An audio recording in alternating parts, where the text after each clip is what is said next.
Bonjour à toi mon frère, ma soeur, j'espère que tu vas bien. Ici ton frère l'Afro-Canadien.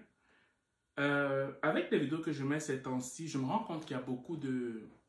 Vous savez, je ne mets pas tout le monde dans le même panier, ok? Il y a beaucoup de Québécois qui sont très accueillants. Et comme je vous dis toujours, les plus belles choses que j'ai pu avoir au Québec, ce sont les Québécois qui me les ont données. Les Québécois blancs, s'il faut le dire comme ça pour qu'on puisse faire la différence.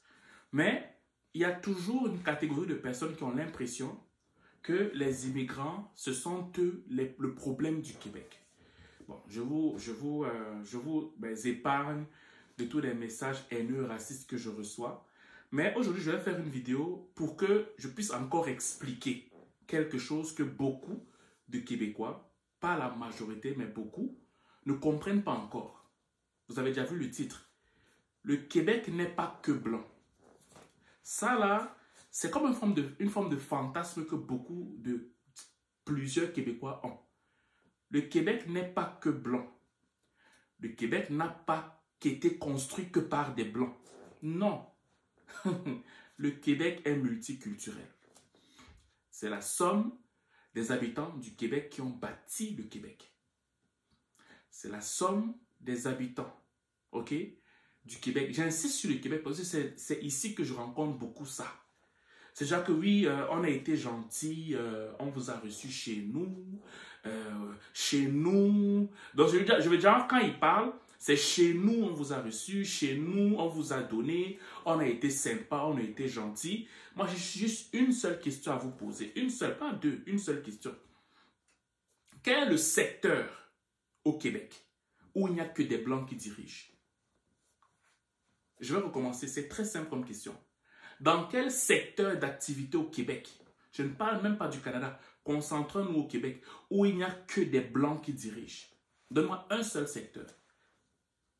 Parce que dans le gouvernement, c'est multiculturel. Dans la santé, c'est multiculturel. Dans l'immobilier, c'est multiculturel. Dans l'économie, c'est multiculturel. En démographie, c'est multiculturel. Dans les écoles primaires, maternelles, tous multiculturels. Si ce n'était que des blancs, on va aller cru pour que vous puissiez comprendre, qui ne paient que des impôts, j'allais dire que vous avez raison. Je recommence. Si ce n'était que des blancs qui payaient des impôts, j'allais dire que vous avez raison. J'allais dire qu'on est de trop ici. Ok? Mais vu que c'est tout le monde, même les travailleurs temporaires qui payent des impôts, on est aussi à même d'avoir des services. On est aussi à même d'être respecté. On est aussi à même de réclamer des droits. On est aussi à même de se plaindre. Comme tous les autres blancs qui s'y trouvent. Je tiens encore à mentionner que ce n'est pas tous les Québécois qui sont racistes. Mais il y en a qui ne comprennent pas. Dans leur petite tête, ils ne comprennent pas que c'est tout le monde qui paie des impôts. Ce n'est pas que des blancs qui payent des impôts. Ok? On va continuer. J'ai pris des notes. Si donc les immigrants sont là, parce que le gouvernement reconnaît leur plus-value. Ok? Pourquoi on a souvent tendance à penser que c'est par gentillesse qu'on reçoit les immigrants? Je veux dire, dans quel monde on a pensé que les immigrants sont arrivés au Québec ou au Canada par gentillesse? Moi, c'est ça que je ne comprends. Vous pensez que le gouvernement du Québec ou du Canada ont décidé que bon, nous, on va ouvrir les portes parce qu'on est gentil, ok? On va recevoir les pauvres du monde parce que pour plusieurs Québécois, quand ils voient un noir... Parce que moi, juste petite parenthèse, quand généralement les gens parlent d'immigrants, dans leur tête, c'est généralement ceux qui ont la peau la plus foncée qui sont immigrants. Parce qu'un Allemand peut être immigrant, un Français peut être immigrant, ok?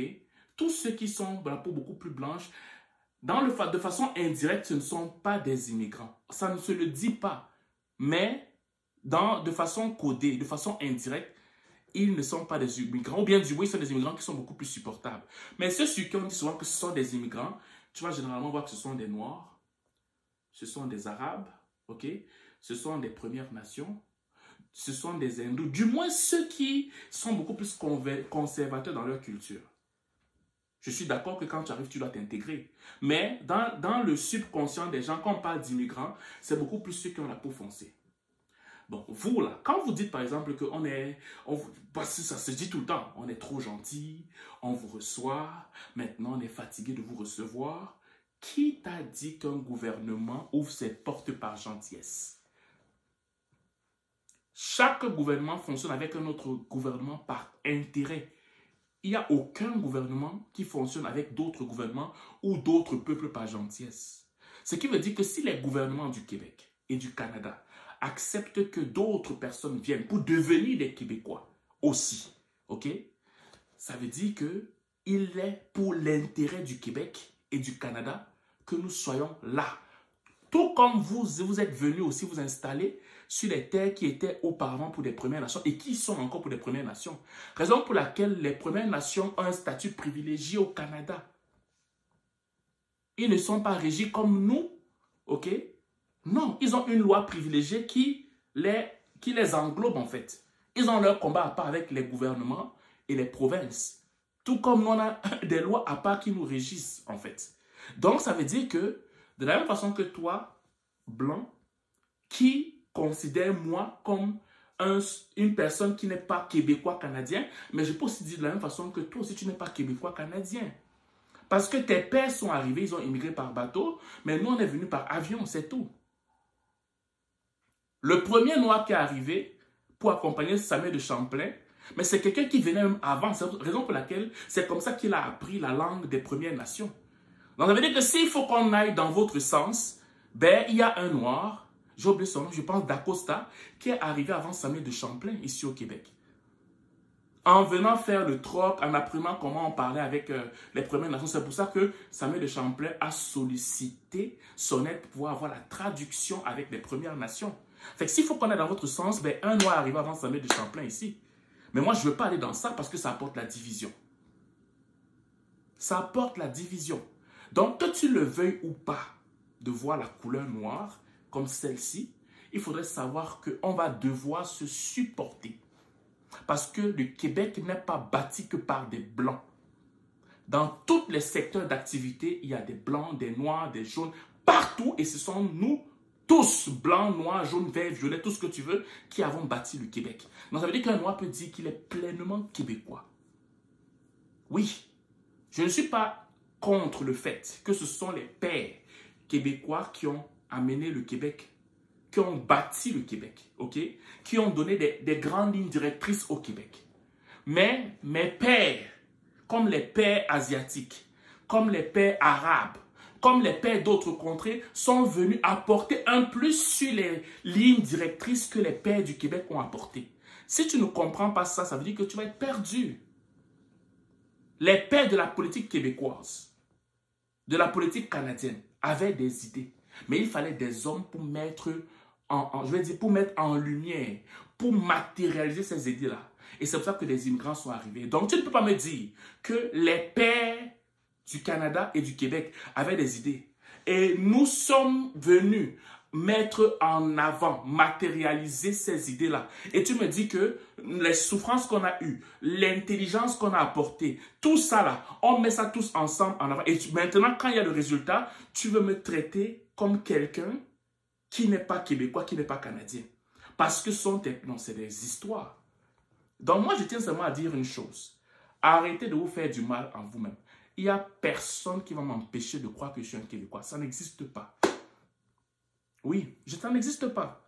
Donc, mes frères afro-caribéens, mes frères, je vais dire français, mes frères hindous, mes frères de la Martinique, de la Jamaïque, de tous ces pays qui sont venus apporter un plus au Québec et au Canada, ne vous sentez jamais mis de côté parce qu'on vous dit que ah, vous venez d'où, on vous a aidé, ce sont des bêtises, ce sont des gens qui manquent de connaissances qui parlent comme ça.